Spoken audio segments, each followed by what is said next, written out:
You got Valentino for where you went to buy that dress?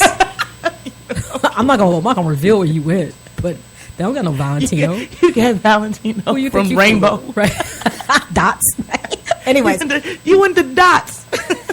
I promise you, we're going to represent better than that. All right, so make sure you tune in and catch Nikki and I on the red carpet. Yes, but anyways, it's going to be fun. New segment that Nikki B is kicking off is Cream of the Crop. And that is the segment where she gives you the best of the best throughout the city of Chicago when it comes to food. And everywhere. Fun, and so much more, and everywhere. Mm-hmm. So if you're looking for something to do, or you're looking, for a restaurant or just something interesting, she's going to scout all these places out for you, so that you can know ahead of time if it's even worthy of you to be a patron. That's what I give to you, my friend. That's right. So she takes all this legwork. She takes all this time to prepare this for you so that you can see it. You. So let's go ahead and kick off Cream of the Crop with Nikki B.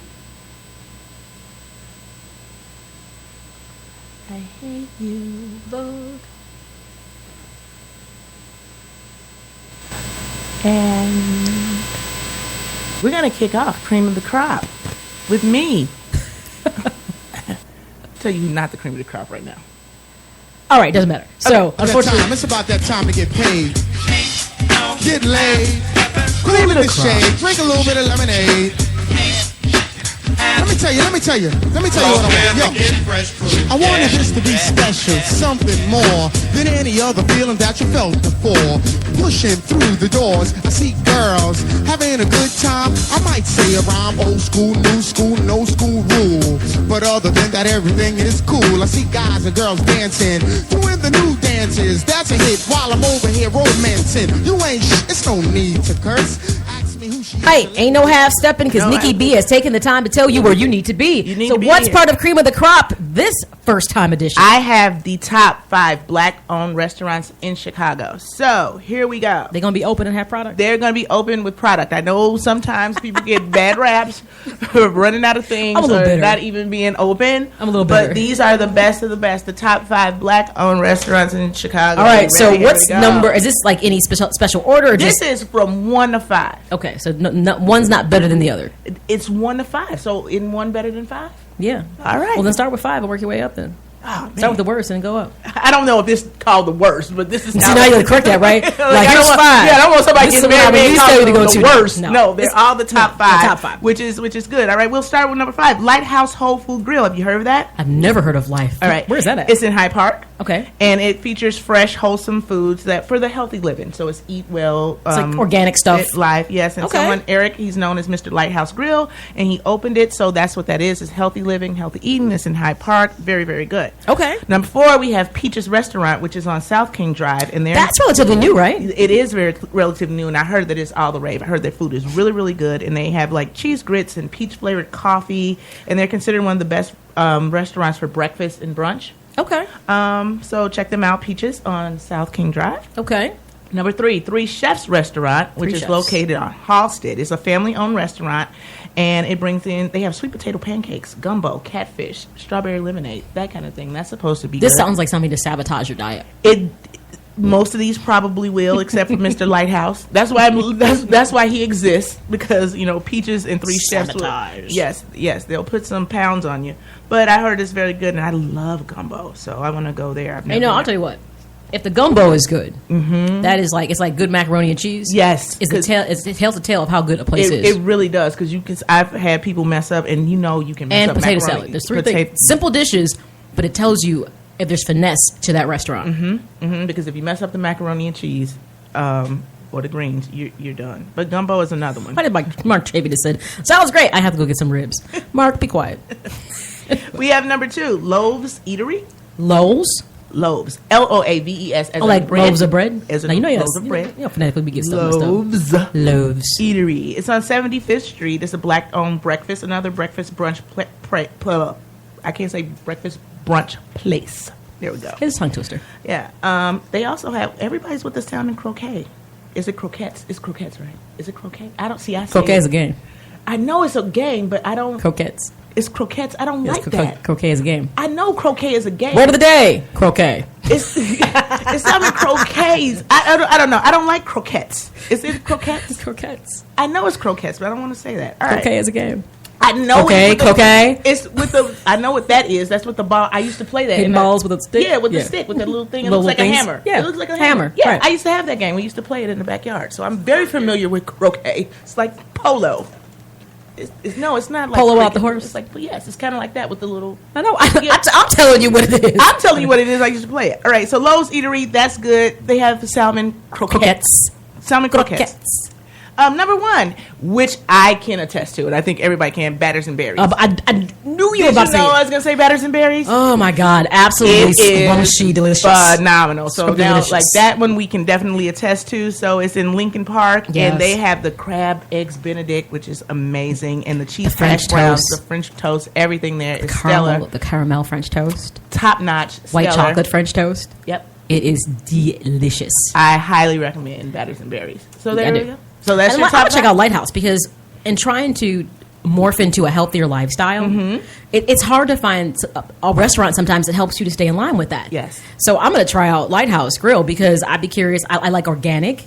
Especially with the FDA rolling out what's bad for you. Right. I like when restaurants have free range chicken or farm raised meat fish or catfish. That's healthy. That's good. It costs more. It does. But being healthy always is going to cost more. Right. Awesome. Yeah, Lighthouse. So that's in Hyde Park. So we should put that on the list and check it out. So if you guys, especially breakfast and brunch and those kind of places, those are your top 5 in Chicago.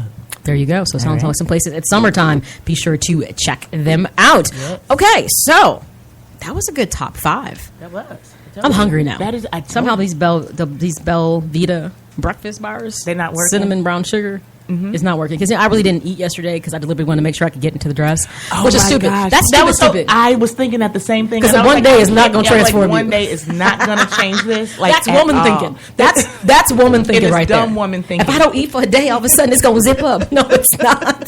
Well, I didn't want to prevent. I'm like, I just got this dress. I don't want. So you bought it to fit the first. I bought it to fit the first time. I'm like, I don't want any mishaps tomorrow. Right. So one day, my face. And if one day changes something, you should be concerned because I just bought that dress yesterday, right? So I bought it because it fit. So I don't know why I told about it. It's a mental thing. It is a mental thing. It's a mental thing. No, sometimes you can chuck on and you go to sleep. You wake up, you're like, okay, okay. So I didn't want that to happen. Have a clump moment. I'm gonna put on my dress, then I'm gonna eat because once I'm in there, I'm in there. So you get zipped up, and it's like okay. If we get me zipped up, then I'm eating. So there we go. Very good. All right. So good places to see. And actually, I'm kind of excited about our next segment that we're going to have after our final break is hopefully most people are familiar with Sib's Breakfast Club. Yes. She founded that back in 2008. Yes. And the sole purpose of it is to support African-American businesses and entrepreneurs to network, but in a social setting. Mm-hmm. It's kind of like the adult day party, yet it's tons of professional people get to network and meet people. And it always is hosted by a business.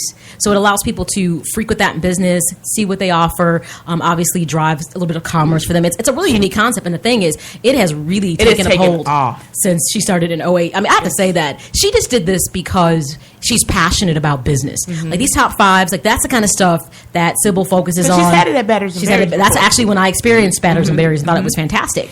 But this is someone who started this project out of the kindness of her heart. And a lot of it had to do with her father was an entrepreneur. Okay. And having that experience as a child, she saw one of the biggest issues that a lot of businesses that are owned by people of color is networking and marketing and getting the word out about what you do. Right. I mean, especially when I was about to make a negative comment about people not being open.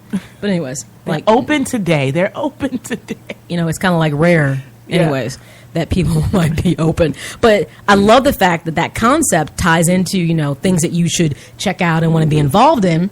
But what's unique about this particular event she's got coming up on Saturday, which is June 20th, is she's actually having the 4th annual Black Men Stand-Up event that honors African-American men that are entrepreneurs. Yes. So it looks at, local businesses that are thriving, and it honors them. And obviously it showcases their business. And that's actually tomorrow from 10 to 3. So it's like something, I tell people, it's always worth experiencing what she does because she has really exposed me to a lot of different stuff in regards to that. Just I found out about businesses that I would have never have known had it not been for Sib's Breakfast Club. You can always go online and check out all the things that she does at Sibs breakfastclub.com. She's going to be our 1040 guest talking about the upcoming event and who she's honoring. And I'll be honest, she told me a couple of the honorees, and I can't wait to meet again Dr. Tinsley. Dr. Tinsley is into cosmetic surgery because I need to have a talk with him.